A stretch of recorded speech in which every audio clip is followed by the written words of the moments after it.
You're on sacred land. This is Washoe territory. This is the Washoe land.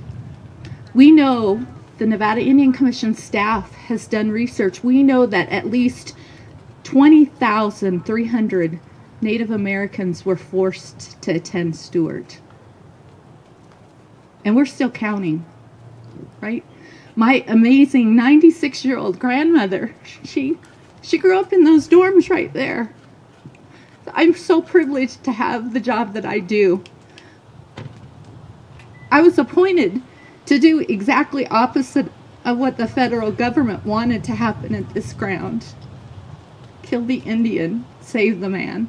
So last June, the report was commissioned by Deb Holland, and the first report from that investigation came out in May of this year, and it documented over 400 schools in 37 states or territories between 1819 and 1969 that were federally funded schools that at the end of the day, if you read this report, it was about cultural assimilation and taking away the land from our tribal communities, our Native Americans across the country.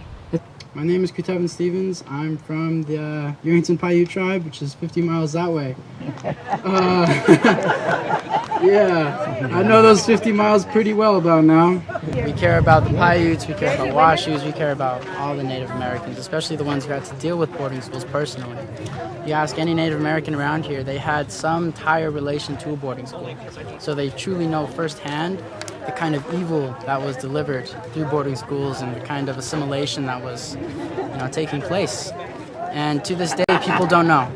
People don't know. They come here and they come and see the cemetery, and that really hit them. It was really getting real for them. Many of them cried, and it was good to see that my history and my people were being recognized. It's awesome to see all my people coming out here to support not only me, but my cause and my thoughts and my prayers towards these poor kids that had to go through this. And, just kind of reconciling with the past. And, if it was 100 years ago, that could have been me. That easily could have been me. I could have been stolen away from my family without my parents' permission, because that's what happens. And I could have been taken to a place like this, and I could have been beaten, I could have been abused, I could have been murdered, I could have been raped. And people don't know that. I want to recognize Ku Stevens. I'm so inspired by his dedication to honoring his great-grandfather, Frank Togo Quinn, his ancestors, and all the children who were kidnapped, stripped of their culture, and sent to places like the Stewart Indian School. This is a dark moment. It was a dark time in our history that this happened. I just want you guys to know that you should care. Each and every one of you should care for, these kids who lost their lives. Think about your cousin, your nephews, your kids. Think about them being stripped away from your family, being taken to a place where they're not allowed to speak their language. And if they're speaking their language, then a needle is put through their tongue. As soon as you're there, they strip away your culture. Your hair is cut off. It's completely assimilated. It's murder. They're killing the Indian and trying to save the man. That was the quote. That's the expression that they used throughout boarding schools, throughout the country, throughout Canada. Yeah, so I'm going to U of O next year for running cross-country and track team. And I plan to continue my activism. Whatever's going on up there, whatever continues to go on here, I want to be a part of it. I want to let people know why they should care. I was crazy enough to come back this year and join in a second year of 50 miles through the treacherous valleys, weather, just everything that's out there that we experienced over the last 2 days. But I would not be anywhere else, I'll tell you that. First, I do need to do a land acknowledgement to the Washoe tribal citizens and to the Washoe tribe. And excuse me, elders, for speaking before you.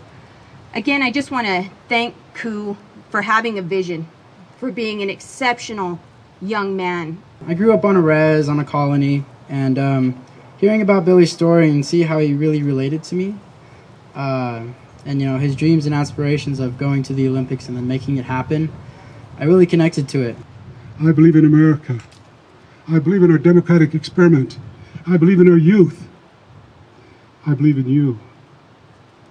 I believe we can come together and empower our youth to collectively choreograph this incredible horizon of America's future and fulfill this incredible democratic experiment